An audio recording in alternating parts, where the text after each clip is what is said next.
Back. We're set to start. Tonight, too, we have Randy Witt, who's the other co-developer for Fly to Learn. He's the engineer. He's one of the people responsible for X-Plane, which just does such an amazing job. And we have Judy Rice here, and she's with us as well, and she is going to be flying around the world next fall. So, we've got 6 to 10 coming on. Some more people were invited. Hopefully they're going to join us here as this progresses.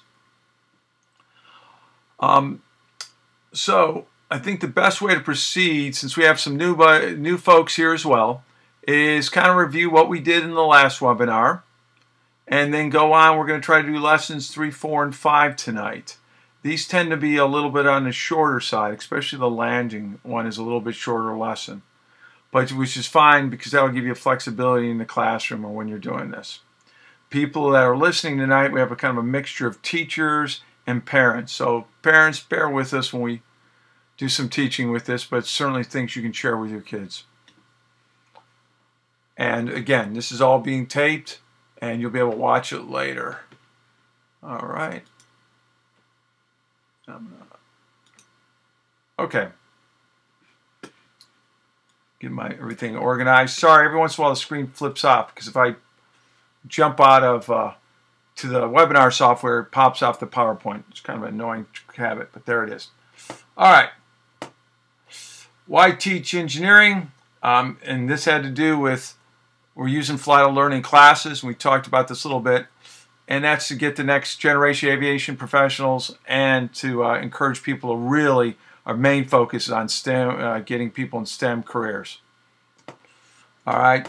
When we developed this, we wanted to make it both engaging and academically rigorous. We're going to teach math and science with it, and we stress the science and engineering methods. Science method is, if you remembered in school, or for students to remember, folks, we ask a question. We propose an educated guess based on that question. We test it. We report to collect data on the results. We report, come to a conclusion, share that conclusion with others if they can repeat our results. We don't find flaws in experiment. It adds to our knowledge. The engineering method is much more internal. It's also worried about resources, both time and money. In there, they research a problem or a solution. You build a prototype. You test your prototype. You improve the prototype. You test it again. You improve it again. You test it again. There's a lot of reiteration in the engineering method. And then generally you bring it to your customer or you bring it to market. All right. What we wanted to do on our Fly to Learn goals on that is both an aviation theme because we think it's real engaging. There's no joysticks and special equipment needed. So folks out there who've got this and you're at home, you don't have to buy a joystick to do this. It will also run in most older computers. If you've got version 9, it won't run on yours. Call us and we probably have the old version 7 for you. All right, and if you think of the power of this, this includes both X-Plane and the plane maker in it that companies use to design aircraft. It's very affordable. So we wanted to make sure any school that really wants it can get it, and they can. And homeschooling families can get this and use it. All right, it's 3 parts, X-Plane 9, the worksheets for student and teachers, presentation materials. If you cannot get on, if there's an issue with that, email me at tdubick@flytolearn.com. I will check my email at the end of this webinar. I will make sure you're on it. And if we can't get it, I'll send you my phone number. We'll work on it that night. Okay? Make sure your spam and filtering software aren't intercepting it. You should get an email back from me when you register. When we enroll you, you should get an email with enrollment that says your name, your enrollment name, and your password. So watch, make sure your filtering software isn't grabbing that up by accident. All right, so you get those kind of materials, the lesson plans and the presentation materials. And that includes slides, videos. Those are lessons and how-tos. So a lesson may be going and describe the whole chapter, or say second chapter, or second lesson, excuse me, on forces, where a how-to is just how to take off. It's perfect when you just want that quick lesson. You don't want to go through the whole thing. Okay? Finally, we do a lot of webinars. We're doing webinars this month. We'll be doing webinars in September as well. And we'll switch around different nights to make it easier for other folks. Okay, do we have any? Let me send this out.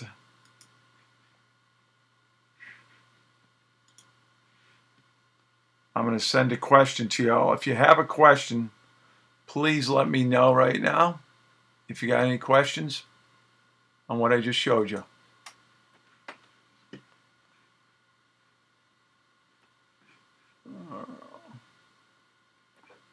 Okay. Doesn't seem like it. I don't see anything pop up in the little question sheets down there. Nobody's got their hand raised, so let's go on to the next part. All right. It can be accessed two ways, and really the way we're really encouraging is the Fly to Learn website, and there's a members area there that you can join on to get what you need. We will also have Dropbox. If we can't get the website to work for you, I will get you on the Dropbox, okay? The Fly to Learn program involves X-Plane, which is two things, because there's a lot of simulators out there, Microsoft being the most famous one, though frankly they're no longer in business. But what made X-Plane special is Plane Maker, and that's that ability to create your own airplanes. And I think that's what really makes it special, because now we know it's the kids haven't. If you go to build something, you don't have to worry that, wow, maybe I put the plane in wrong, or I used too much glue when building it, so the plane's too heavy, or I didn't put the wings on straight. This allows you to test things and not have to worry about that. Though we do really encourage you to still build model airplanes and things with it, and we can provide you with some ideas on how to do that. In the next webinar, in fact, I will do that. All right? So let's look at the curriculum. It's 10 lessons. The first 6 lessons are science themes. The next 4 lessons are engineering themes. Students design an airplane in the final lesson. Now, for the teachers in here, you know, you can divide this up. 7th grade, they can go through the science of flight, and then come back in the 8th grade and do the engineering side of that. Parents, that's something you can do. Break it up. Have your kids do the first 6 lessons or so in science, maybe build a plane, take a break, then come back and do the engineering. I would throw out to you, if you're doing this, and this is for people using the program or being teaching it. If you're a teacher, you're not the sage on the stage. You're working with the kids. You're more of the role of facilitator. And I would always encourage teachers to ask questions rather than just give answers when a student asks you something. Kids, be patient with your parents or your teachers when they don't tell you the answer you want right off the bat. If we ask you a question and you solve the answer yourself, you're going to remember it. Everybody involved with this, be patient with yourselves. You might not get everything right off the bat. That's okay. And who's ever using it, don't worry. We provide a lot of resources. You don't need to know everything right when you're getting started. A sample FTL lesson is an introduction. Show one of the videos in the first 5 or 6 lessons. Then hand out a student worksheet. And then do Fly to Learn. All right. Again, here's the work handout you get. It's first flight. May the forces be with you. Lift, drag, thrust, stability. We have a new program out with stability and flight controls. We'll introduce that next week to you. Aspect ratio, wing load, power load, and airplane design are all engineering topics. All right. For those that missed last week, we covered. We went through first lesson, and we're going to go in that now. But before we go any further, I'd be remiss if I asked, do we have any questions at this point? Now, the screen's going to pop out because I'm going to roll down to this question sheet, but let's make sure.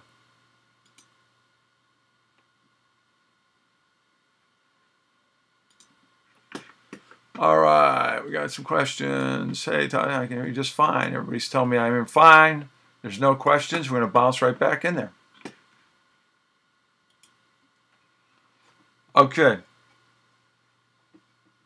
In the first lesson, and hopefully the kids that were on, the families that were on last week, looked, it's as much about learning how to use the software and learning how to take off, but what's just important, and maybe more important, is teaching you about energy, potential and kinetic energy.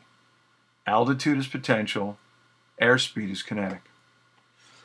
To do the lesson, you really have to understand the screen, the quick flight setup screen. And so, for example, right here is Lowy. And let me see if I can get this to do this. Lowy right there. Okay, so I can show you it's circled in orange right here. That's the airport we want to fly off. Remember, we said mountains on either side to help lead you, so if everybody knows what direction they're going in their airplane. Then we go to open aircraft to select our aircraft. We set our time to 8 o'clock in case it's dark.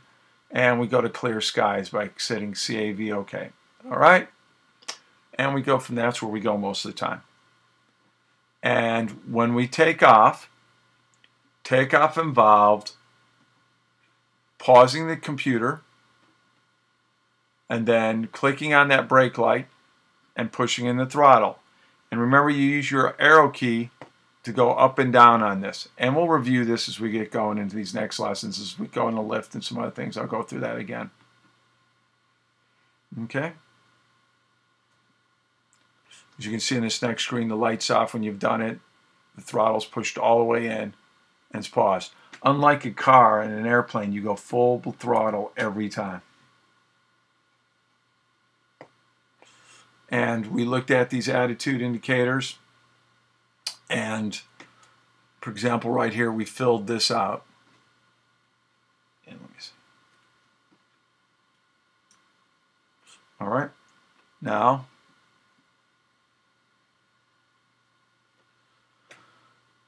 we then talked about the forces on an airplane, the 4 forces. We talked about the difference between weight and mass.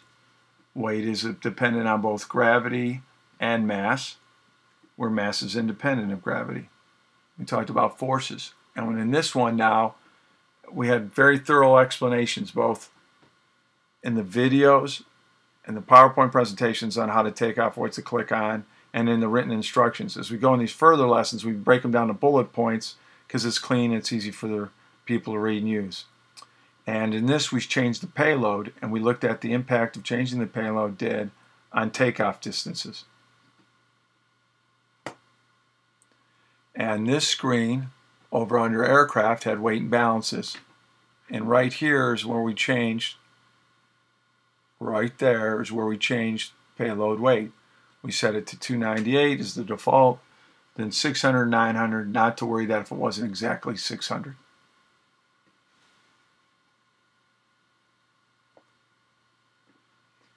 Here's where we collected data. The 4 boxes here, but the last 2 are the important ones for our uses.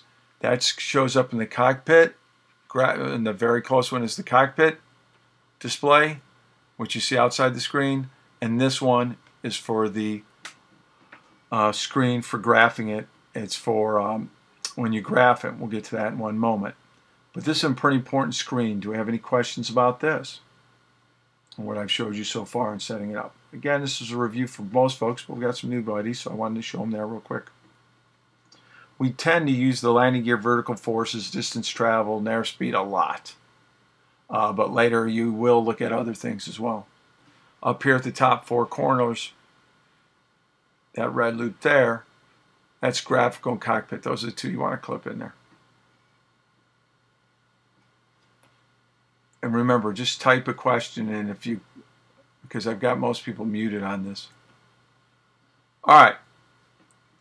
Now, you can graph it, and in fact, you can get rid of this line. As I'll show you right back here.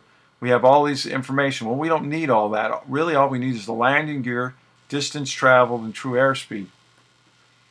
In an aircraft, just for folks to understand, there's indicated airspeed and there's true airspeed.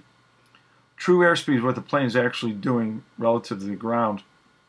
Indicated airspeed may be different because of the way we measure airspeed in an airplane. Wind can impact that. So that's why we try to stay with true.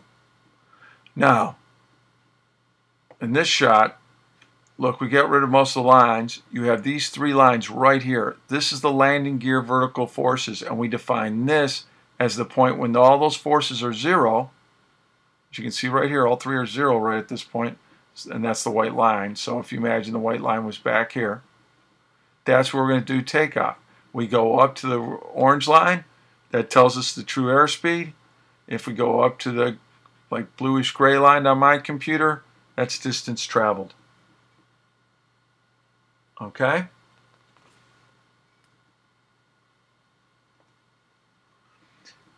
The kids fill out the tables, and then you average them.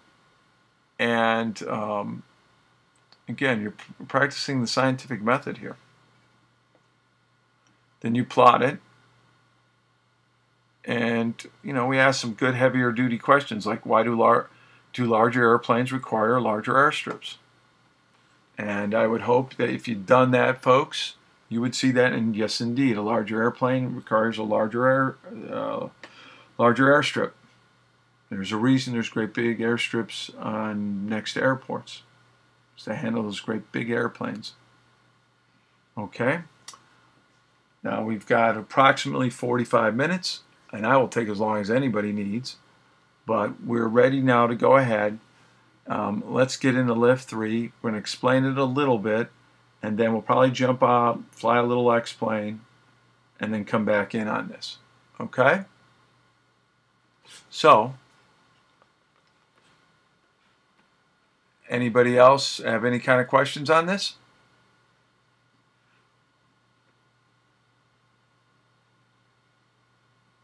All right then, let's go ahead. We're going to go forward.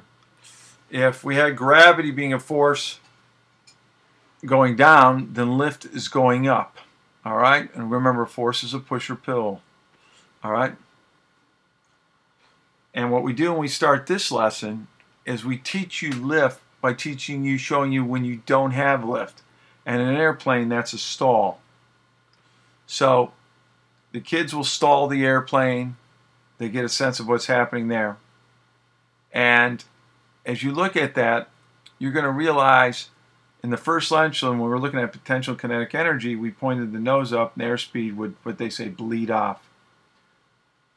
And kids that are sharp, and when you go to do this, folks, for people that are listening on and do this, I want you to think, yes, the airspeed is dropping with the nose pointed up. Yes, you're changing kinetic energy into potential energy.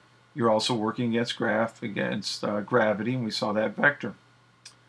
But there's also another important role. That's the role of the angle of attack. All right? And if you go to the screen here, you can see that angle of attack right there. We tilt the wing. We use the elevator in the airplane generally to achieve this angle of attack. All right? The angle of attack is so important, we build it into the fuselage of the airplane. It's called the angle of incidence.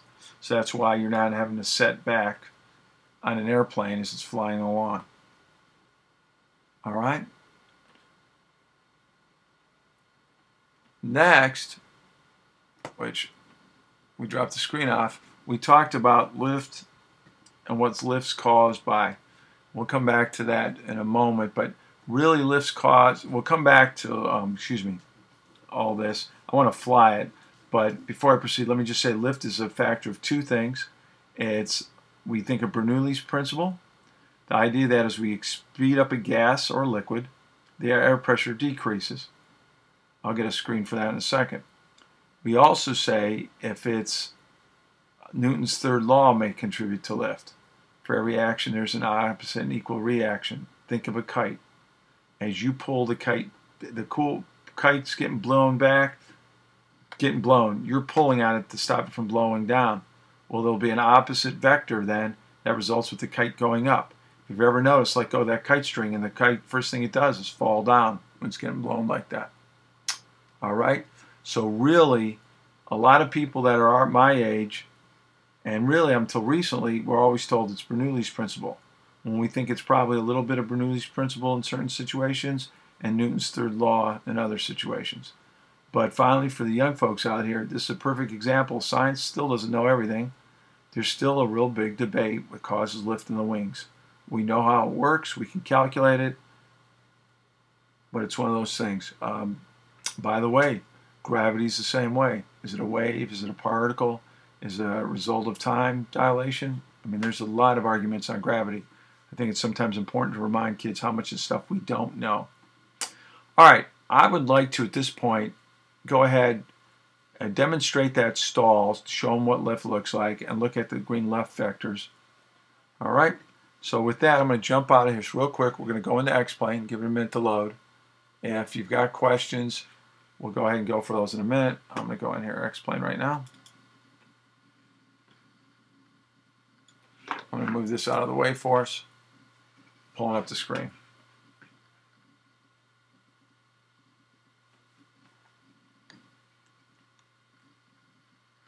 It's taking a moment to load as we speak right now. So bear with me there.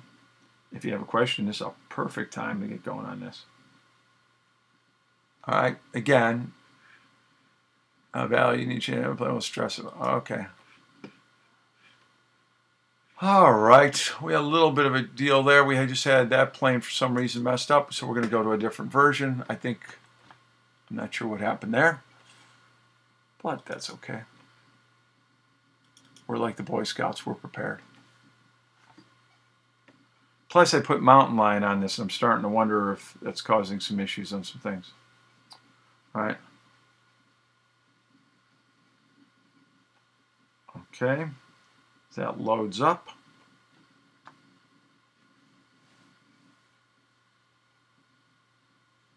Here we go. Now, we're going to begin with, I just want to review how to take off. Remember, you click there's a square, hit pause, turn down the brakes, use your down arrow key, look down at the bottom of the screen, shove it in, go back up, get that square in there again, unpause it. The plane will pull to the left, so we're going to correct a little bit by coming over to the right, but we're going to keep that cursor inside the square. Another tip for the teachers here and stuff, let the kids on the first day spend the first 10 minutes trying to take off. They will probably crash a lot, but then they'll want to listen to get going. All right, and yes, there are birds there, and you can fly into birds. You can turn that off. And resolution, here we go, rendering options. All right, so there we took off. Okay, now this is a good point. Up here is the data that we're collecting up there. There's the landing gear.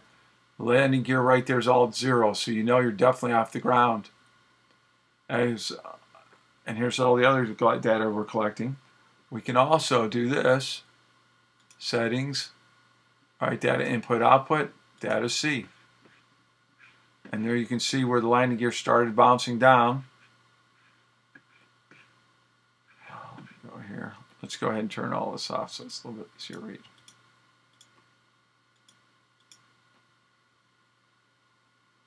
Okay. I'm just going to look at distance traveled on this thing right now. Okay, there's landing gear. And there's elevator deflection. I was doing some things with that. Right. All right, here we go. And see right there is where the landing gear, where I was bouncing down, right there. You notice all the landing gear, at this point they have some values, but as I come across, it goes to 0. Okay? Now, let's do lesson 3. We're going to go to settings. We're going into quick flight setup. All right.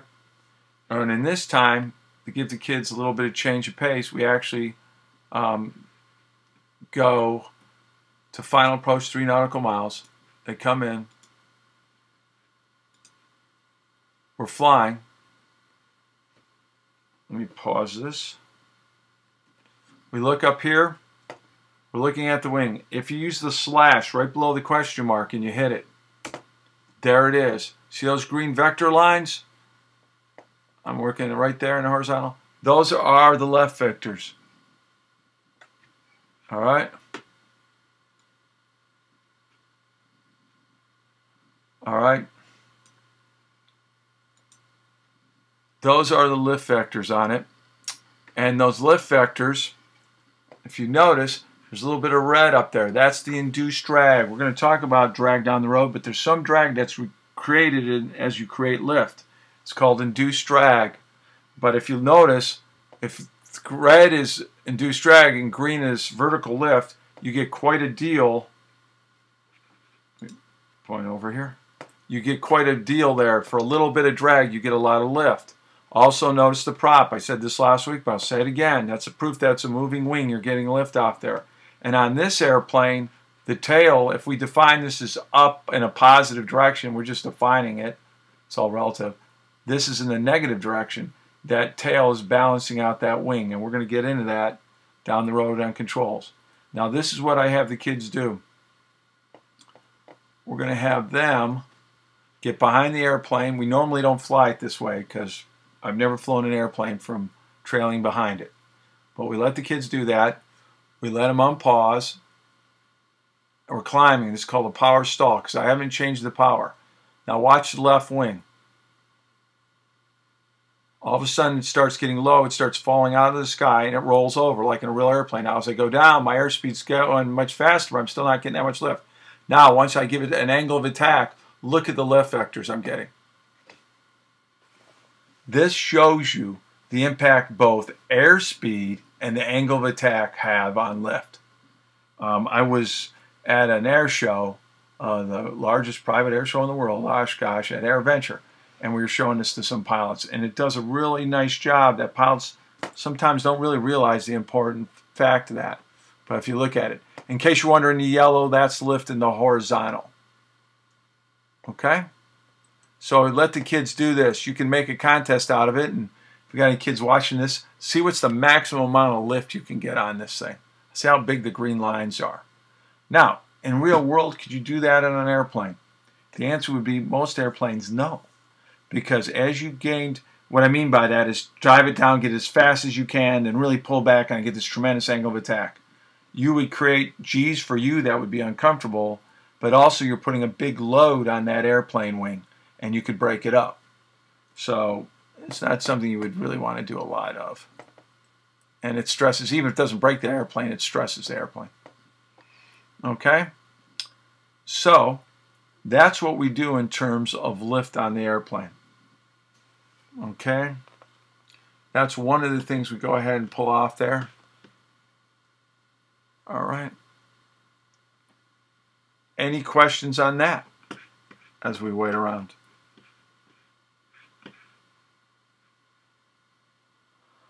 Okay, let's go ahead. We're going to quit out of that.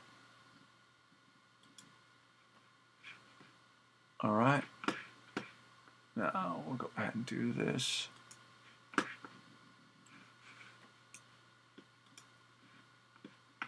Let's pop this back up. It's going to want me to switch sides here. Let's swap displays. All right. Okay. The next lesson on this, and we'll get moving because we're already at 9:30, is drag. So we've done lift, we've done gravity. Now let's talk about drag. All right. Drag is directed along and opposed to the flight direction. The best way to think of drag is you're running in the beach, you go out into the water, you can feel the drag against you as you try to work. If you go back onto the sand and run no water, it's a lot easier. Going to that beach, and that water's resistant, the water's acting to resist the drag, the friction of the water molecules in your body slows you down.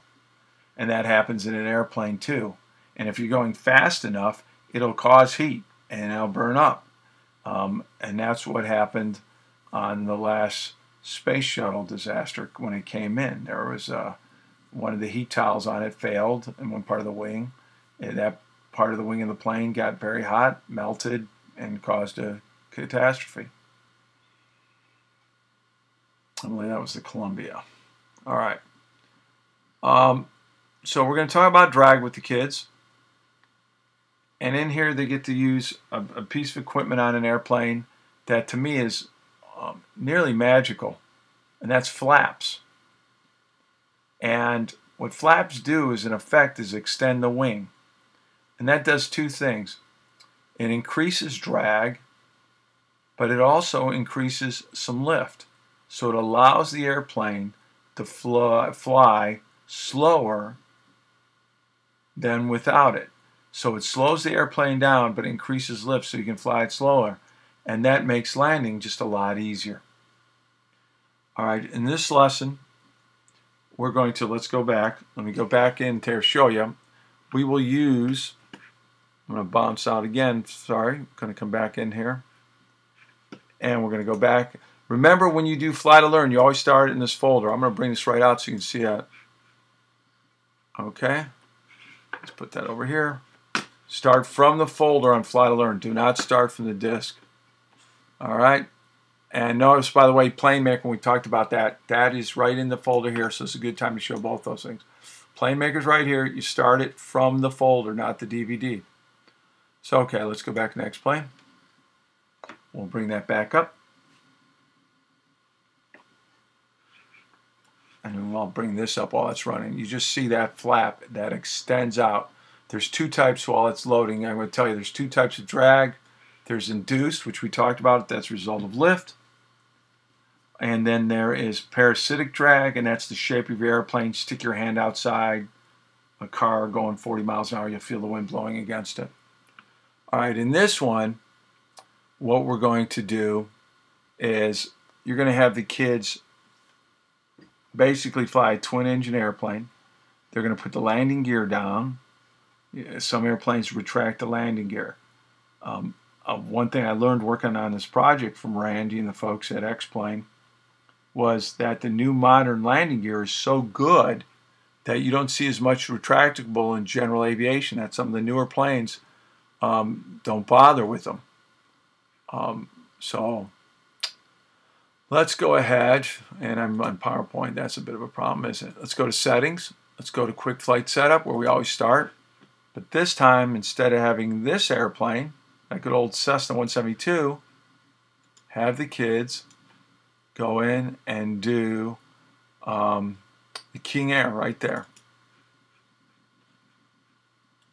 And that's a very cool looking twin engine airplane. I would really recommend, if you go into the aircraft folder, copying the military airplanes and just storing the folder somewhere else. You can always get them off the disk. If the kids find the military airplanes or they bring in fantasy airplanes, that's what they want to fly with. That's not what we're here to do. They want to do that, go ahead and get X-Plane, play at home with it all to the heart's content. So I really just keep it, when I'm teaching this, the 172s and then the twins and the RV. And if they want to make neat, they want to fly interesting, different looking airplanes, let's have them design them. Let's have them our kids create content, just not constantly use other people's content, create their own. Okay, so there we are. We've got the twin in. We'll go ahead. We're going to do final approach again. We're flying. Now, again, we're flying over. First thing you're going to notice, being a twin engine airplanes, they have instruments for both engines. So the pilot never has to guess which engine, you know, if you only had one gauge, well, which RPM you're talking about. The average of the two engines, the left engine, the right engine. They have their own separate gauges. So you could explain that to the kids. They get this pretty well. Now, if we go outside the airplane, you're going to see it has the gear, that the gear is up. To put the gear down, you just hit G. Whoops. There they are. And you know what? The gear might have been going down and I paused it before I gave it a chance. And when in this one, you're just going to try to fly at level, and you're going to show that when the landing gear goes down, it does impact the airspeed. All right?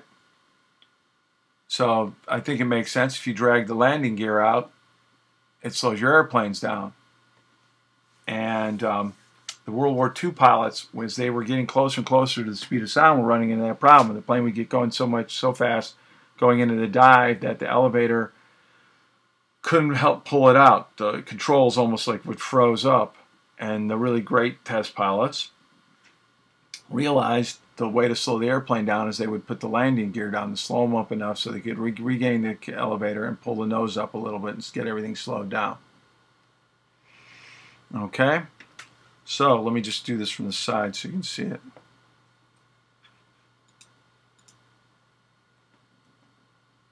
So there's your landing gear, there's the twin. Pretty cool airplane. All right. And I think I'd probably just put that in there. Okay, now, with that in mind, the next thing we can do on this, they're going to repeat that a couple times. They're going to see the drag there. But we really want them to start looking at is the going ahead and putting the flaps down. Because with that, it gets them prepared for the next thing when they're going to land. And the flaps are right there. Notice gears up or gears down on the right side of this. I wish I could move this screen over a little bit more for you. I hope you're seeing this right here. But where it says, use your down in the program, and I've got, you know, you're looking up this way, use your down arrow. You're going to see there's the landing gear down. Notice the lights are there to tell you, hey, the landing gear's down. Because it isn't a great, pilots will land their airplane, they'll forget it, and then they'll destroy the prop and have to rebuild the engine, so that's kind of expensive. All right, then you can grab it with your hand and you can move the flaps down. Okay, so with both the landing gear down, the flaps in front of you, we're going to try to fly it level and compare it with the flaps up or with the flaps down. And you definitely will see that the plane slows down in this mode. Okay? So, again, these flaps are now extended right here. That's what's going on right this end of it more. Probably not doing a very good job showing. The flaps are the inside. Remember when you land an airliner and you hear all that loud noise on it? Two things are usually happening. The flaps are going out and the air brakes are going up front. And unless you're Bugs Bunny and you're in a Bugs Bunny cartoon, you put on the air brakes and the airplane stops in air. What those air brakes do is they disrupt the front of the wing and they just reduce a ton of the lift. And they add more drag to it, put a bunch of parasitic drag on it to slow it down. That's why but those air brakes come on at the very end. That's why you don't fly around with those. All right. And so with that, the whole goal of that is to show them the different forms of drag. And you're really getting them prepped to go ahead and do lesson 5, which is going ahead and landing the airplane. This is going to take a few minutes, and it's going to take you, if you've not done it before, don't be discouraged. If you've never done it before, you're going to appreciate the fact that it's the hard part in flying an airplane. So, what do we do to do that? So we're going to go back to settings, and I'm just going to show you. I'm not going to go back to the PowerPoint on how to land. I'm just going to show you from here. We're going to do quick flight setup. The first time you do this, go ahead back to the Cessna 172. We will get to that.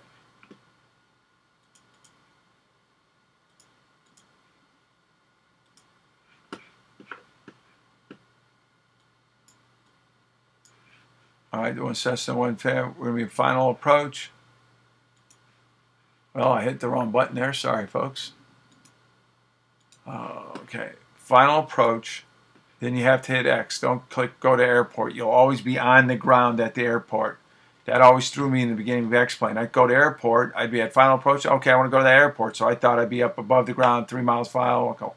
No, it means literally, no, you're physically at the airport. So when you do this, do 3 nautical miles. Pop, there you are. All right, now, as we get ready to do this,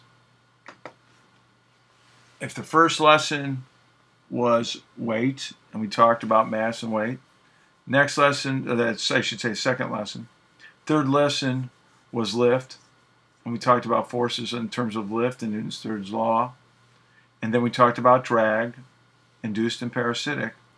We're going to talk about landing, but we're really talking about that last remaining force, thrust. All right? You control landing, you control your altitude with the amount of thrust.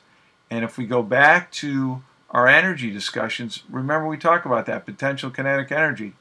Well, if you maintain the airspeed and you're reducing the energy, the plane has got to come down. Okay? So that's what you're trying to do. All right, and so when you do that, All right, let me pull this up over here. Bear with me. Okay, now I just dropped that on there. Let's go ahead. All right, we're coming up there. That's a PAPI. Those lights there basically tell you how you're doing on your approach. All right, now I'm going to, if you see this, kind of blowing it here a little bit on my approach on this. I want to get my RPMs down, and I'm basically messing with my throttle here.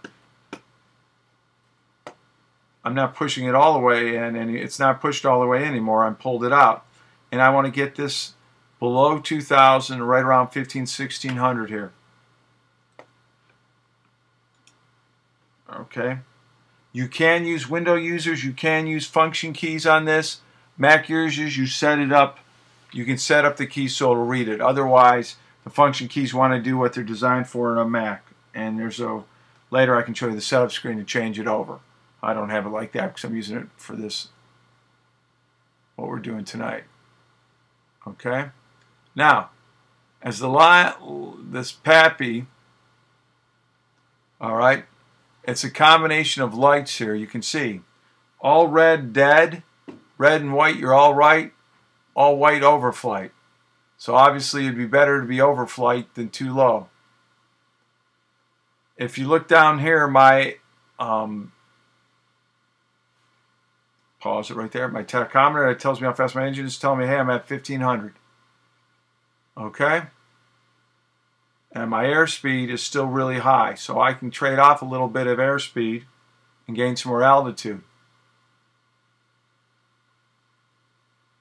And the pilots in this thing are probably cringing at this approach. So for all the pilots out there, sorry. The thing I think for me landing, when I tell the kids, is don't do a lot of changes. Just line it up far back and keep holding it. Watch what our airspeed's doing. There's that vertical airspeed indicator we talked about before, and I'm pausing to go back and forth, which isn't helping my landing here. But this indicator right there, it's down the right at this point, is fine. That indicates that you're going down. Okay?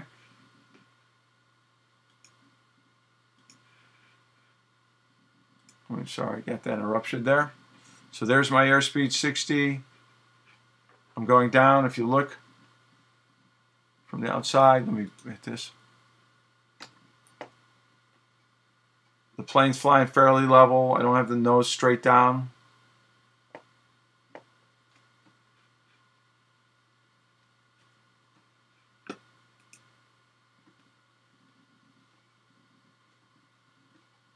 Unpause it.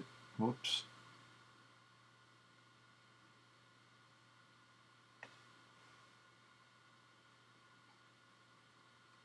It's okay if we're right at this point, we're getting right on the runway.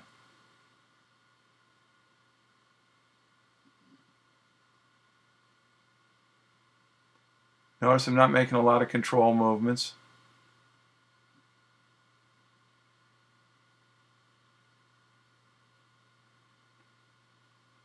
Now I'm bouncing down the runway. I'm going to go ahead and hit brakes. It pulls back and forth. Remember, this flies exactly the way it would. X-plane tells you exactly how it's going to fly, very realistically. Okay, I'm slowing down. I've stopped and landed on the runway. I find that it takes people several times. Okay? This takes... Okay. And so if you're there and you blow it, don't worry. It's going to take a couple different times. All right? And so just hang loose on that. Go ahead and try it. Give yourself some credit. Tell the kids they're not going to get it. One thing you can make it a little bit fun after a while, I have the kids all start at the same time, and I see who can land their airplanes first. So it's kind of a combination of how fast can you come in and still not crash the airplane.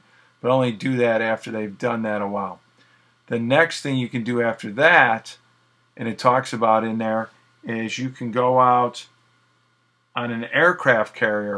You can go out on an aircraft carrier and land. So what you do on that, and let me go ahead, is you're going to go out to San Diego. You're going to select that airport because you need to be near the ocean. All right? And if you're near the ocean, you can go ahead and land on an aircraft carrier. So let me go ahead and pull up that lesson here, and we'll do that in a moment. And you can land the aircraft carrier. What I'm trying to get to is you can land it in high seas, you can land it at night. You get appreciation for how difficult that is. So let's go back here, and the kids will enjoy it. And by now, that's the 5th lesson. It gives them a little more fun time. So quick flight setup, and let me do this. All right, San Diego, let's go international. Go to this airport. All right, it's not surprising where aircraft. Then, once you've got that, you're going to go load situations. Click on load situations. And you're going to see aircraft carrier approach. You click on that. And there is an aircraft carrier. All right. And they're giving us messages from the aircraft carrier right there, just popped up on my screen, telling me as we come into land. You can change this. You can go into the computer and change the waves and the water and everything. But take a look at this. Quick flight setup. I'm going to go down here, just a simple change. I'm going to just make it at night. Look at that. And people do that for real living on this. So, you know, at this point, you really respect the people we put in harm's way that are out there flying on these carriers and doing it in storms and doing every which way. So this is something you can finish up on that 5th class. They have a ton of fun with it. It's also a time, and we'll do this next week on lesson 6 as we go through this. And I can actually show you that. But in lesson 6, excuse me, I should say, we get into flight controls and stability. But now's a good time to take a break and build model airplanes. We'll see in the next time. I'll show you how to use a plane and modify it and make it fly a lot better. So it's $2 Jetstream airplanes, the things we got as a kid. It comes in a little plastic bag, and you unsnap them. You can build them in 3 minutes. Well, then we modify them, add a bigger rubber motor, and they fly a lot longer and a lot farther. So that's what you do. And if you only have a week, this is how far I would cover, and you've gotten through the science of flight. Now, Randy has sent me a message here that I probably just screwed up the air brakes explanation of what's going on in that airplane. So please disregard anything I said about air brakes for right now until I confirm with him. That's what's great about having an engineer, and he corrects me, and Judy's probably cringing somewhere as well. That's why I shouldn't get off topic, I suppose. But what I told you about flaps is pretty correct. I just got to be careful about air brakes and the explanation there. I want to be a little more accurate then. Let me go ahead and change this back, if you don't mind, folks. And I'm not even going to bother trying to land that. So if I want to get back to an airport, or one of my students has gotten on there messed up, just type in Lowy, go to that airport,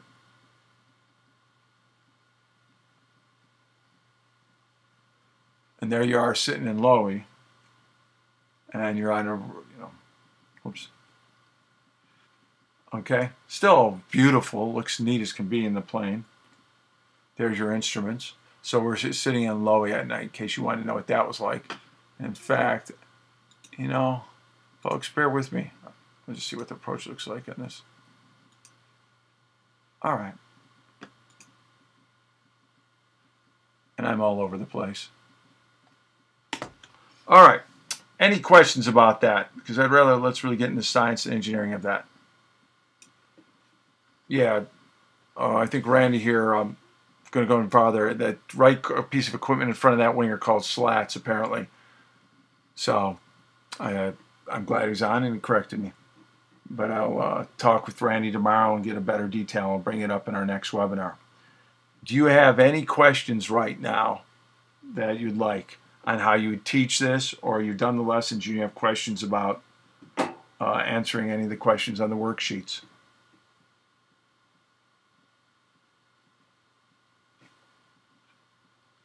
Let me go ahead. Let's get out of this. Whoops. Let's remove PowerPoint. I'm going to shut this down. Bear with me. All right. Bring PowerPoint back here.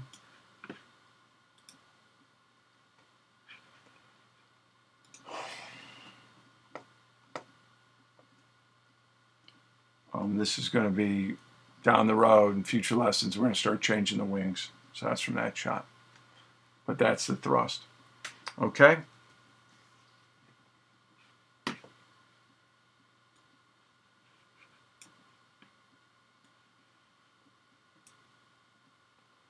Okay. Any other questions, folks? I won't hold you up. If we're finished for tonight, I don't want to start the next lesson. We don't have enough time to get started on stability.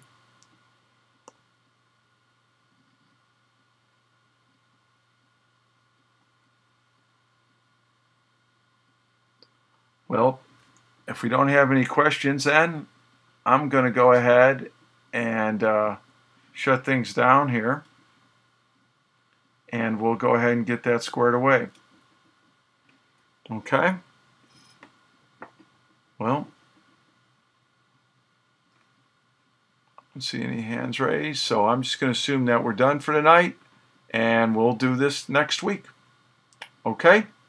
So have a great evening, folks. For all the teachers getting started this year, and for all the poor students that got to go back to class, good luck with these first few days. It's some of the longest days of a school year.